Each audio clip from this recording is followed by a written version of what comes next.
আসসালামু আলাইকুম। গরম গরম ভাতের সাথে ভর্তা হলে তো আর কোনো কথাই নেই। তো আমরা বাঙালি মাছ ভর্তা ডাল এগুলোই আসলে বেশি পছন্দ করে থাকি। তো আজকেও সেই রকম একটি জনপ্রিয় ভর্তা আইটেম নিয়ে হাজির হয়ে গেলাম, আর তা হচ্ছে নোনা ইলিশ দিয়ে পুঁইশাক পাতার ভর্তা। তো চলুন শুরু করি। তো আমি একটা প্যানে পরিমাণ মতো রান্নার তেল দিয়ে দিয়েছি, আর ভর্তার মধ্যে তেল একটু বেশি লাগে, এটা আপনারা সবাই জানেন। তো আমি এতে পেঁয়াজ দিয়ে দিয়েছি। আমি পরিমাণ মতো পেঁয়াজ নিয়েছি, এখানে বড় সাইজের দুটো পেঁয়াজ আছে। তো এটা একটু নেড়ে চেড়ে কিছুক্ষণ ভেজে নরম করে নিব। তো তারপর দিয়ে দিব পরিমাণ মতো কাঁচামরিচ। এখানে শুধু শুকনো মরিচের গুঁড়ো দিয়েও করা যায়, তবে আমি কাঁচামরিচটাও দেই সাথে। তো তারপর আমি এখানে কাটা ইলিশ যেই বলে নোনা ইলিশ, সেটা আমি গরম পানি দিয়ে ধুয়ে এভাবে কেটে নিয়েছি। তো আপনারা চাইলে এটা আরও ছোট করে কেটে নিতে পারেন। তো এখন আমি এটা দিয়ে একটু ভেজে নিব।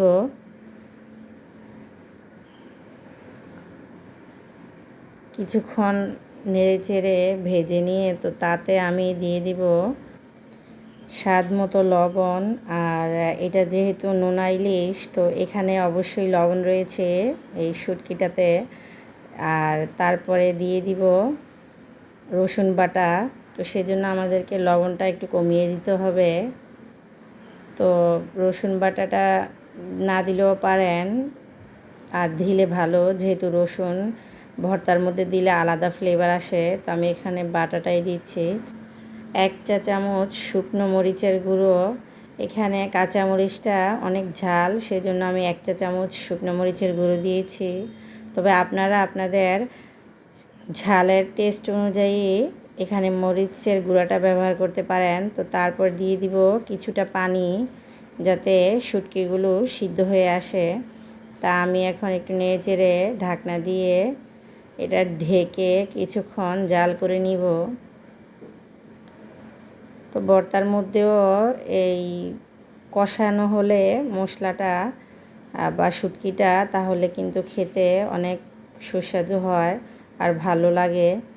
তো এই যে আমার হয়ে এসেছে, আমি ঢাকনা খুলে এখন নেড়ে চেড়ে শুটকিগুলো দেখছি ভাঙে কি না। তো এটা নরম হয়ে এসেছে। তো আমি এখন যেই পুঁইশাক রেখেছি, তো এই পুঁইশাকগুলো ধুয়ে কেটে রেখেছি। তো এখন এগুলো দিয়ে দিব। আর এই পুঁইশাক পাতার ভর্তা কিন্তু খুবই জনপ্রিয় একটি রেসিপি আমাদের কুমিল্লাতে। তো আমার হাজব্যান্ড তো এই পুঁইশাক অনেক পছন্দ করে। পুঁইশাকের ভর্তা, পুঁইশাকের রেসিপি যে কোনো কিছুই হোক। তা আলহামদুলিল্লাহ এই ভর্তাটাও সবাই পছন্দ করে আমার পরিবারের।